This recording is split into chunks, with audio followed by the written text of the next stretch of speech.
Hello everyone, मैं प्रदीप कुमार आगाज IAS institute में आप सभी का स्वागत करता हूं। तो आइए आज के इस वीडियो में हम लोग बात करने वाले हैं शासन व्यवस्था से रिलेटेड यूपीएससी के प्रीलिम्स और मेंस के लिए आज के जितने भी मोस्ट इम्पोर्टेंट टॉपिक है हम आप लोगों के लिए लेकर आए हैं। तो चलिए देखते हैं। तो देखिए, प्रीलिम्स के लिए जो टॉपिक है वो राष्ट्रीय सांख्यिकी संगठन, राष्ट्रीय नमूना सर्वेक्षण और राष्ट्रीय परिवार स्वास्थ्य सर्वेक्षण NFHS है और आवधिक श्रम बल सर्वेक्षण। और मेंस के लिए जो टॉपिक है वो है राष्ट्रीय सर्वेक्षण की कार्यप्रणाली की समीक्षा। तो चलिए हम यूपीएससी के प्रीलिम्स और मेंस के इन सभी टॉपिक के बारे में पूरे विस्तार से चर्चा करते हैं। तो देखिए चर्चा में क्यों है, आइए समझते हैं। हाल ही में भारत सरकार ने राष्ट्रीय सांख्यिकी संस्थान की कार्यप्रणाली की समीक्षा के लिए भारत के पूर्व मुख्य सांख्यिकीविद प्रहलाद सेन की अध्यक्षता में सांख्यिकी पर स्थायी समिति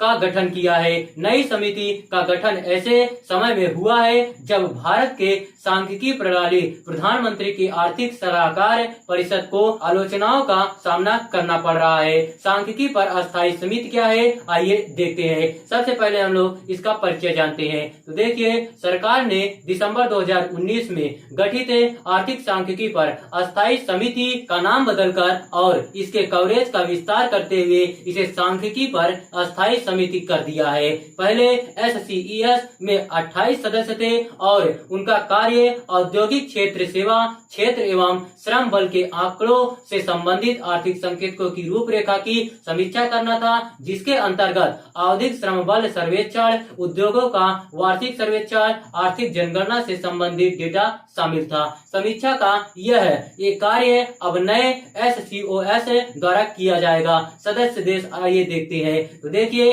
SCOS में 14 सदस्य हैं, जिनमें से 4 गैर आधिकारिक सदस्य, 9 आधिकारिक सदस्य और 1 सदस्य सचिव है। इस समिति में सदस्यों की कुल संख्या 16 हो सकती है, जिसे समय समय पर आवश्यकता के आधार पर बढ़ाया जा सकता है। कार्य क्या है, आइए देखते हैं। तो देखिए, मौजूदा संरचना की समीक्षा करना तथा सांख्यिकी और कार्यक्रम कार्यान्वयन मंत्रालय द्वारा SCOS के समक्ष लाए गए सभी सर्वेक्षणों से संबंधित विषय, परिणाम, कार्यप्रणाली आदि पर समय समय पर उठाए गए मुद्दों का समाधान करना। यह सैंपलिंग फ्रेम है, सैंपलिंग डिजाइन, सर्वेक्षण उपकरण आदि सहित सर्वेक्षण पद्धति पर सलाह देने तथा सर्वेक्षणों की सारणीबद्ध योजना को अंतिम रूप प्रदान करने का कार्य करता है। इसके साथ सर्वेक्षण परिणामों को अंतिम रूप देता है। इस समिति का कार्य सभी डेटा संग्रह और डेटा उत्पादन प्रयासों को डिजाइन करना है। यह सुनिश्चित करना कि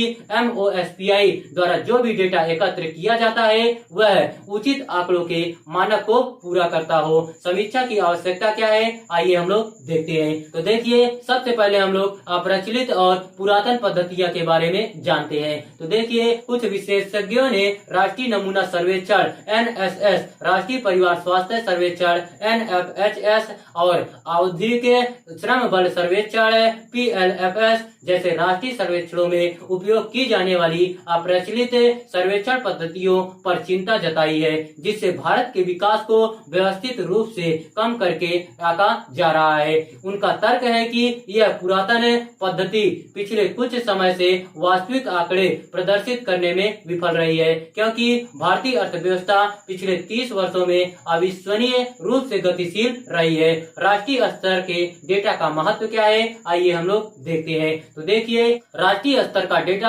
अनुसंधान, नीति निर्धारण और विकास योजना के लिए एक महत्वपूर्ण संसाधन है। इस प्रकार मौजूदा साक्ष्यों के आलोक में दावों तथा प्रतिवादों की जांच करना आवश्यक है। इस उद्देश्य के लिए यह पैनल NFHS डेटा पर बारीकी से निगरानी रखेगा, जो पिछले 30 वर्षों से स्वास्थ्य और परिवार कल्याण मंत्रालय द्वारा नोडल एजेंसी केंद्रक अभिकरण के रूप में international institute of population sciences IIPS के साथ आयोजित किया गया है। ग्रामीण पूर्वाग्रह का मुद्दा क्या है, आइए हम लोग देखते हैं। तो देखिए, आलोचकों का तर्क है कि NFHS जैसे राष्ट्रीय सर्वेक्षण ग्रामीण पूर्वाग्रह प्रदर्शित करते हैं। ये पुराने जनगणना आंकड़ों पर अधिक निर्भरता के कारण ग्रामीण आबादी को अधिक आंकते हैं। हालांकि NFHS डेटा के 5 दौर का बारीकी से विश्लेषण इस दावे का समर्थन नहीं करता है। इसके बजाय साक्ष्य NFHS 3 में से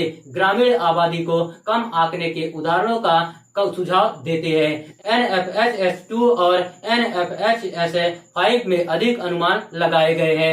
NFHS 1 और NFHS 4 के अनुमान की विश्व बैंक के अनुमानों और जनगणना अनुमानों के साथ बहुत समानता है, जो व्यवस्थित पूर्वाग्रह के बजाय यादृच्छिक त्रुटियों का संकेत देते हैं। ऐसी त्रुटियों को कम करना आइए देखते हैं। हालांकि ग्रामीण क्षेत्रों की तुलना में शहरी क्षेत्रों में प्रतिक्रिया न देने का प्रतिशत अधिक है, लेकिन यह आकलन में ग्रामीण या शहरी पूर्वाग्रह के साथ व्यवस्थित संबंध का संकेत नहीं देता है। इसके अतिरिक्त नमूना भारांश का सावधानी पूर्वक निर्धारण त्रुटियों एवं विसंगतियों को महत्वपूर्ण रूप से ठीक कर सकता है। उदाहरण के लिए NFHS 1, 2, 3, 4 और 5 में शहरी नमूने के आभारी प्रतिशत पर विचार करते हुए उचित नमूना भार असाइनमेंट ग्रामीण एवं शहरी दोनों आबादी के कम प्रतिनिधित्व को संबोधित कर सकता है। आगे की राह क्या है, आइए देखते हैं। समिति का प्राथमिक उद्देश्य नमूना प्रतिनिधित्व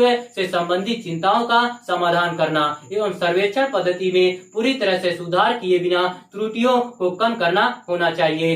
राष्ट्रीय स्तर पर सूचित निर्णय लेने के लिए सटीक एवं विश्वसनीय डेटा सुनिश्चित करते हुए त्रुटियों को सुधारने पर ध्यान केंद्रित किया जाना चाहिए, जहां वे वास्तव में व्याप्त हैं। नमूना प्रतिनिधित्व से संबंधित चिंताओं और त्रुटियों को कम करके समिति यह सुनिश्चित कर सकती है कि NFHS जैसे राष्ट्रीय सर्वेक्षण भारत के विकास और जनसांख्यिकी में विश्वसनीय अंतर्दृष्टि प्रदान करते हैं।